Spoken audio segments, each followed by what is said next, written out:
Assalamualaikum warahmatullahi wabarakatuh.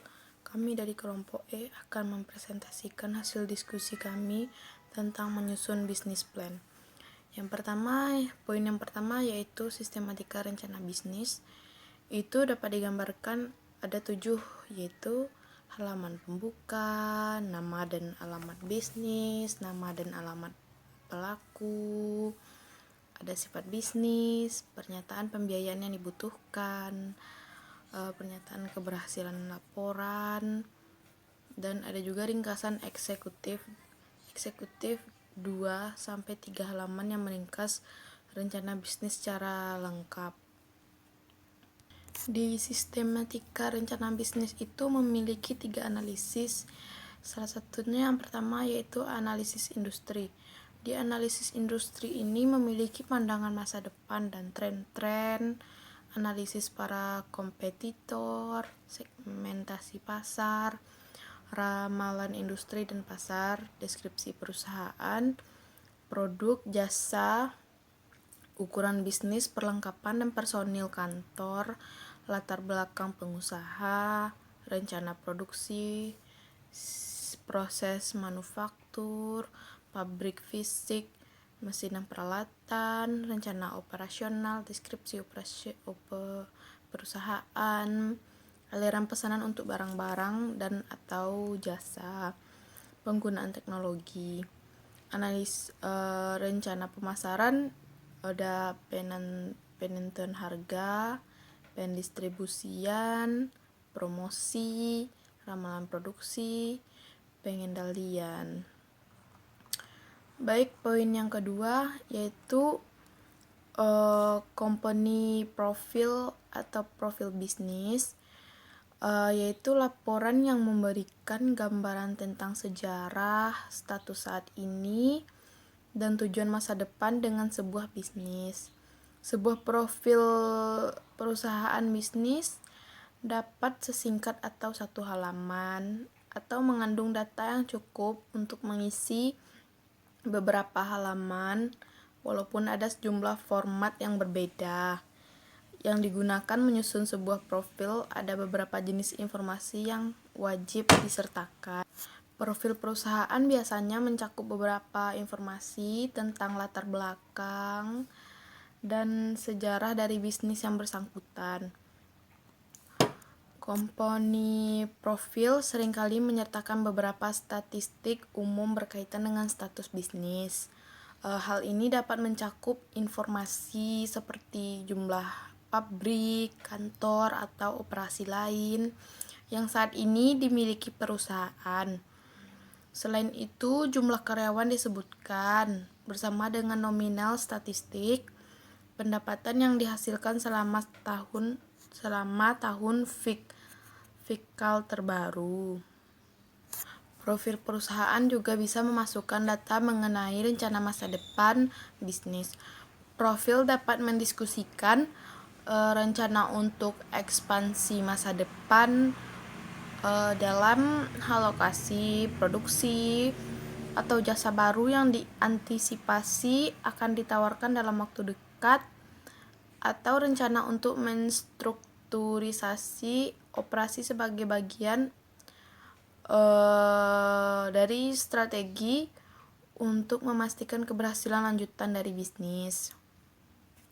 Namun, profil perusahaan tidak mungkin untuk memasukkan informasi pada setiap rencana yang belum dibahas dan disetujui oleh pedagang saham dan pemimpin lain di perusahaan.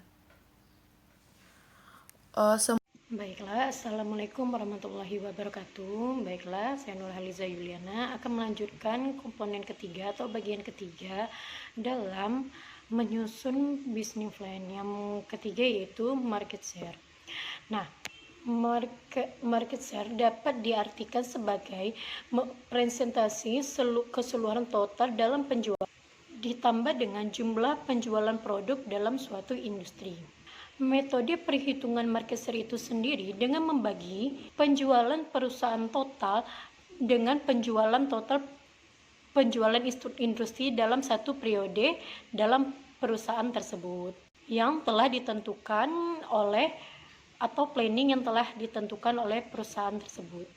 Nah, market search ini juga dapat disebutkan atau diartikan sebagai pangsa pasar, yaitu bagian dari pasar yang dikendalikan oleh perusahaan dan semua potensi penjualan umumnya dinyatakan dalam bentuk presentasi. Nah, jika suatu perusahaan memulai bisnis atau cara untuk menentukan pangsa pasarnya, kita harus memilih bisnis yang masih relatif baru dan banyak belum dijalankan oleh banyak orang. Dan kita harus paling penting juga mempertimbangkan kekuatan pesaing dalam industri yang sama. Perhatikan pergerakan harga di industri yang ditargetkan dan yang akan dipasarkan sehingga bisnis menjadi lebih besar. Dan harga yang kita tentukan harus ditentukan harga yang lebih tepat dan harus sesuai dengan harga pasaran agar daya saing perusahaan yang akan atau pangsa pasar yang akan kita bangun tidak menurun. Nah, jika pangsa pasar tidak mencapai target atau tidak sesuai dengan yang diharapkan atau yang diinginkan, jadi kita harus terlebih dahulu memeriksa ukuran pangsa pasar, apakah terlalu lebih tinggi, apakah kita lihat apakah daya pesaing baru di industri yang sama kita lakoni, dan apakah penurunan daya saing perusahaan itu terlalu tinggi, dan apakah promosi yang tidak mencapai tujuan yang telah dibuatkan. Nah, jika pangsa pasar atau market share yang kita tunjukkan tidak baik hasilnya, berarti itu menunjukkan bahwa kinerja pemasarannya tidak baik dan perusahaan tersebut akan menghadapkan masalah yang lebih efisien. Jadi sebelum kita memulai usaha, kita harus berhati-hati dan lebih melihat market share yang akan kita perbuat. Nah, baik, dalam menyusun bisnis plan, poin keempat atau langkah keempat yang kita harus laksanakan yaitu strategi dalam bentuk informasi dan teknologi. Di era modern seperti ini atau perusahaan modern yang kita lakoni nanti, strategi bisnis saja tidak cukup untuk menghadapi persaingan yang telah dewasa seperti ini.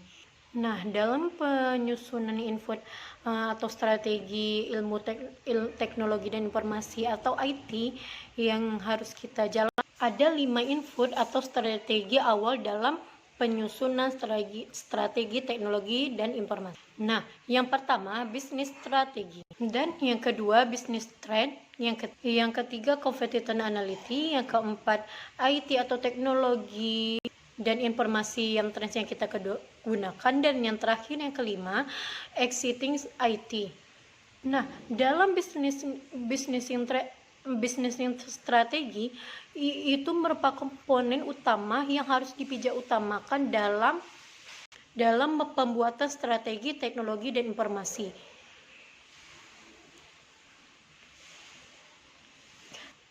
Karena di sanalah tempat atau visi dan misi utama yang akan dilaksanakan dan target-target kinerja masing-masing dalam perusahaan atau menyusun planning yang akan dikerjakan atau bisnis yang akan ditargetkan atau dikerjakan. Nah, dalam strategi teknologi dan informasi ini harus sesuai sekali dengan target atau bisnis plan yang akan kita buat. Karena berbeda seperti bisnis plan yang berbentuk teknologi sendiri.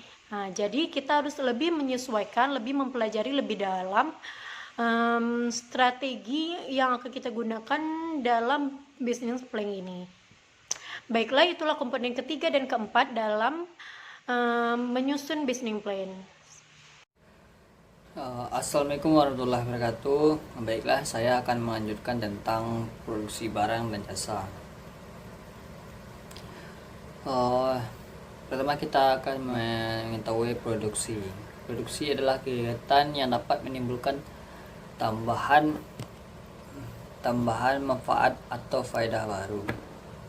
Manfaat atau faedah baru terdiri dari from utility, suatu produk akan lebih berguna bila mengalami perubahan bentuk. Contoh, kayu akan lebih berguna jika diubah bentuk menjadi meja, kursi, dan lemari. 2. Place utility, suatu produk yang lebih berguna bila mengalami perpindahan tempat. Contohnya hasil pertanian akan lebih berguna jika dibawa ke perkotaan.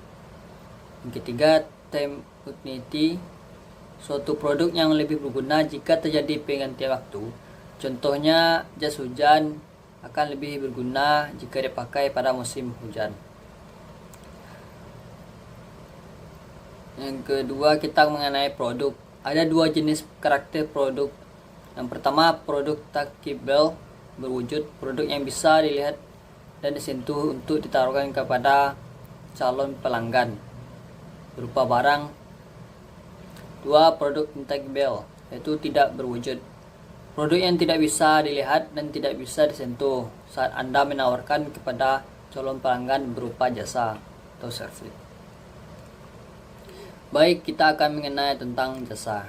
Jasa adalah hasil dari kegiatan produk yang tidak mempunyai wujud tertentu serta tidak mempunyai sifat-sifat fisik tersebut. Ciri jasa antara lain tak terwujud. Yang pertama, tak terwujud. Jasa yang bersifat tidak berwujud, tidak bisa dilihat dan diraba sebelumnya atau dibeli. Oleh karena itu, untuk mengetahui kualitas dari jasa yang akan dibeli, konsumen harus memberi informasi. Contohnya, ketika seorang menggunakan jasa maskapai penerbangan, dia harus mengetahui harga, prioritas, dan perlengkapan dimiliki. Selanjutnya, diputuskan akan menggunakan jasa maskapai itu atau tidak. 2. Berubah-ubah. Kualitas jasa berbeda-beda gantung dari siapa menyediakan jasa, kapan, di mana dan bagaimana jasa itu disediakan. 3. Tidak dapat dipisahkan. Jasa yang tidak bisa dipisahkan menghubungkan antara produsen dan konsumen. Contoh, konsumen dan konsumen. Contoh, karyawan hotel sebagai penyedia jasa tidak dapat dipisahkan dengan tamu hotel sebagai pengguna jasa.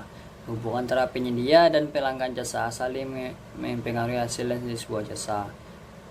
4. Dapat musnah. Jasa tidak dapat disimpan untuk dijual kembali lain waktu. Contohnya, kursi yang tidak laku di pesawat terbang tidak bisa dijual pada penerbangan berikutnya, jadi kursi itu kosong.